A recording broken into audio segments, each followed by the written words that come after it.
frères, vous êtes bénis dans le nom de notre Seigneur Jésus-Christ. Nous allons lire un passage dans Genèse chapitre 1. Nous allons lire le passage, le verset 26.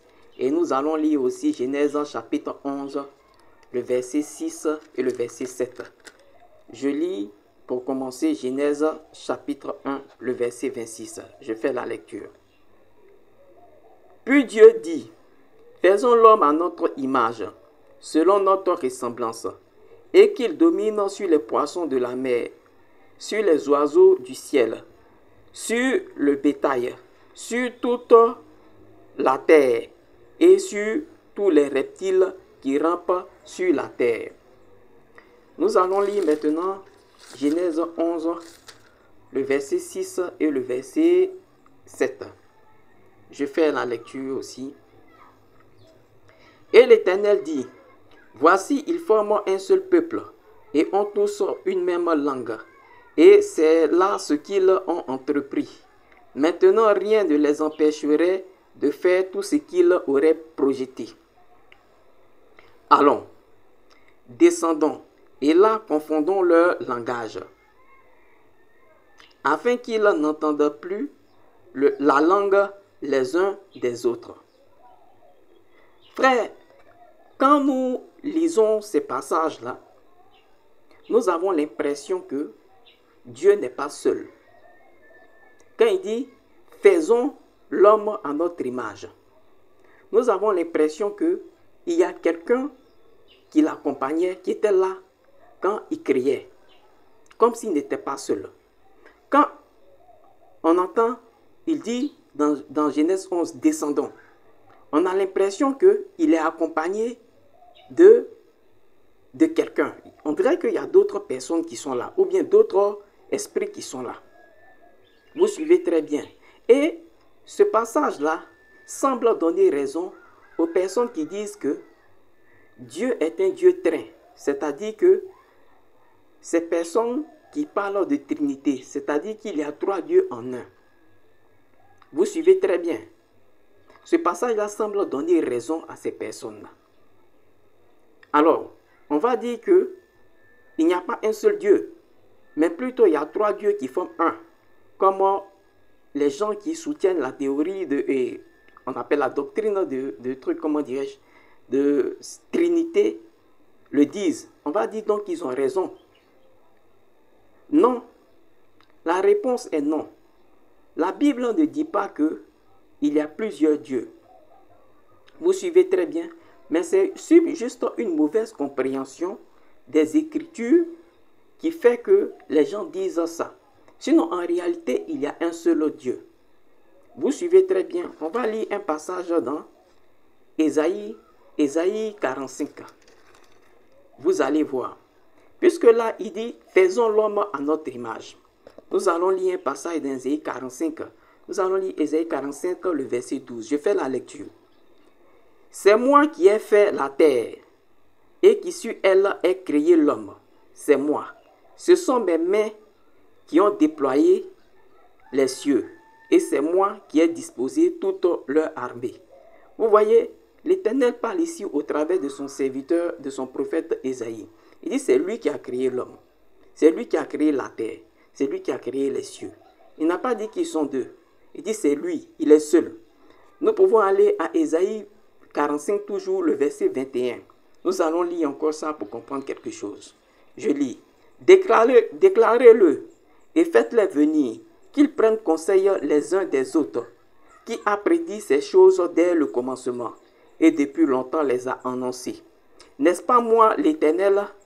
Il n'y a point d'autre Dieu que moi. Je suis le seul Dieu juste et qui sauve. Vous voyez, frère, il n'y a pas de Dieu. Il n'y a qu'un seul Dieu. Il dit que c'est lui seul qui a créé la terre. Il n'y avait pas un autre Dieu là pour l'aider. Mais alors, pourquoi il dit alors faisons? Pourquoi il dit alors faisons? Vous suivez? Ok. Nous allons lire un passage dans Éphésiens. Nous allons lire Éphésiens 2. Oui, Éphésiens 2, je crois bien. Nous allons lire Éphésiens 2. Voilà. Nous lisons Éphésiens 2, le verset 3 au verset 4. Pardon, excusez-moi, Éphésiens 1, le verset 2, le verset 3 au verset 4. Je fais la lecture. Éphésiens 1, verset 3 au verset 4. Je lis.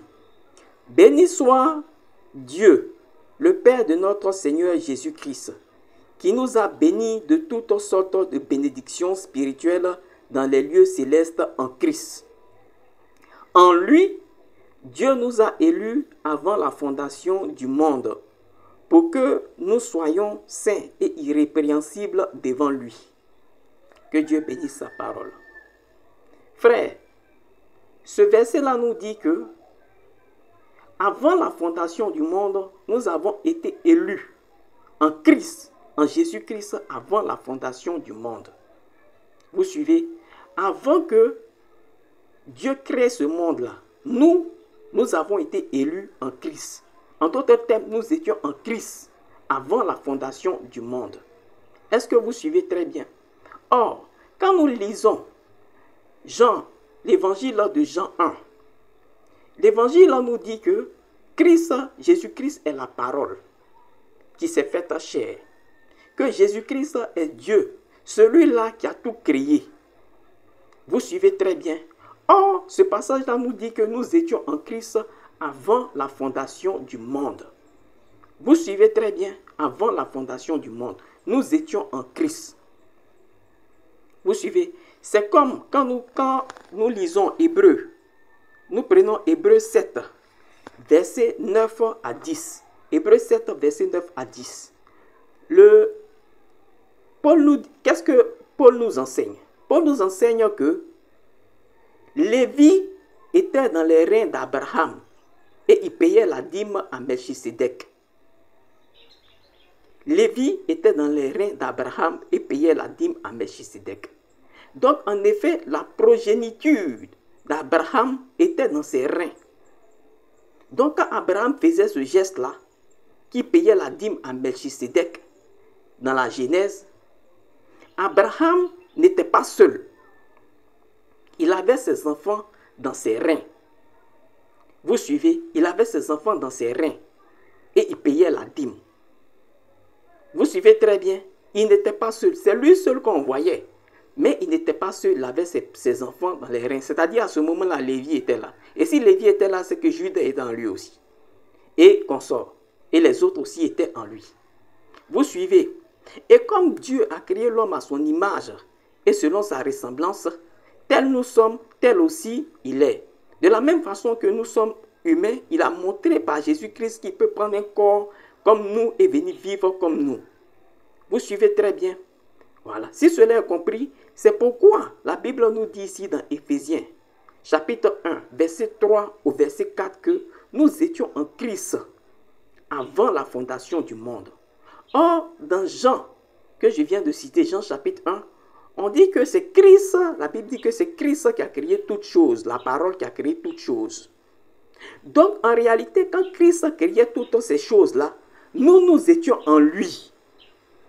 Nous étions en Christ quand il créait toutes ces choses-là.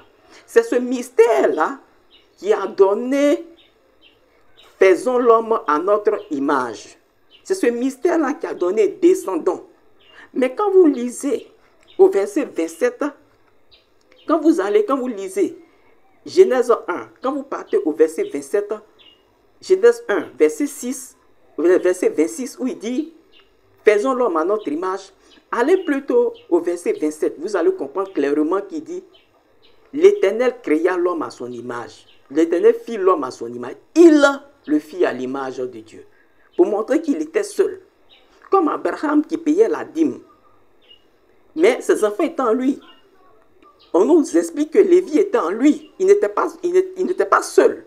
Parce qu'ils étaient en lui. Mais c'est Abraham qu'on voyait. Mais est-ce que Lévi était là à côté d'Abraham ou ceci? C'est Abraham qu'on voyait. Mais ses enfants étaient en lui. J'espère qu'on se comprend. C'est ce qui a donné ce nous. Mais ça ne veut pas dire que eux aussi, ils étaient présents. Que eux aussi, ils étaient là et ils étaient en train de payer ensemble. Mais il était en lui quand il faisait ce geste. Vous suivez?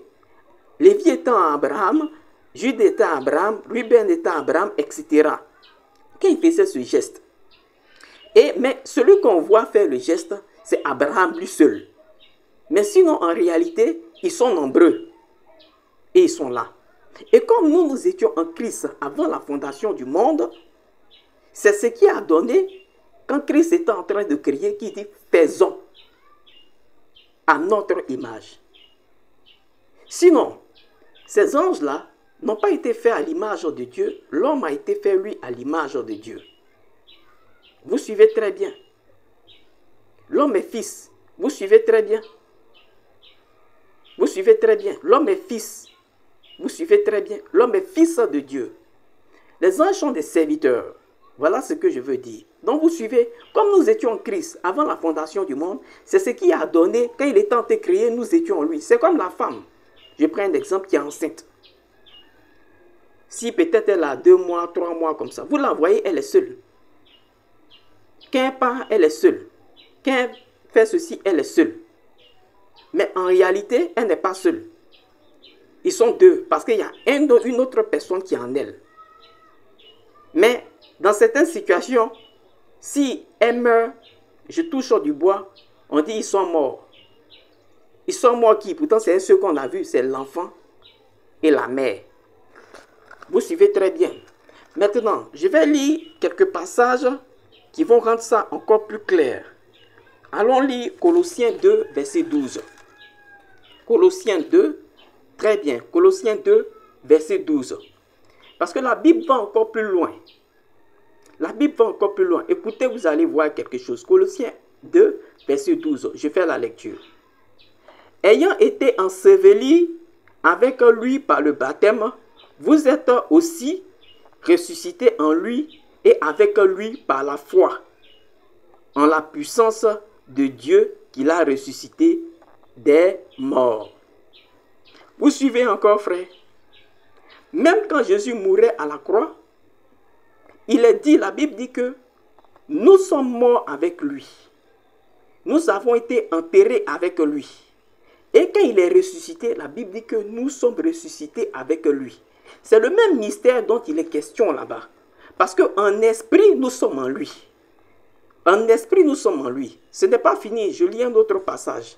Dans Colossiens 3, le verset 1 au verset 4. Lisons. Colossiens 3, le verset 1 au verset 4. Je fais la lecture. Si donc vous êtes ressuscité avec Christ, vous suivez très bien. Ressuscité avec Christ. Ressuscité avec Christ. Mais est-ce que quand il est ressuscité là, nous on était morts pour être ressuscités aussi? Écoutons, on continue. Si vous êtes ressuscité avec Christ, cherchez les choses d'en haut où Christ est assis à la droite de Dieu.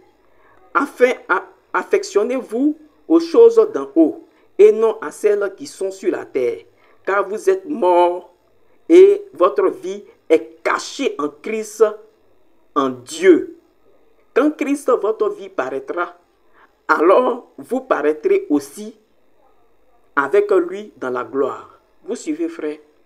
C'est clair. Notre vie est cachée en Christ. Quand Christ mourait, nous mourions avec lui. Quand Christ ressuscitait, nous ressuscitions avec lui. Dès la fondation du monde, nous étions en lui. Comme des enfants qui sont dans leur père. Vous suivez très bien. Comme des enfants qui sont dans leur père.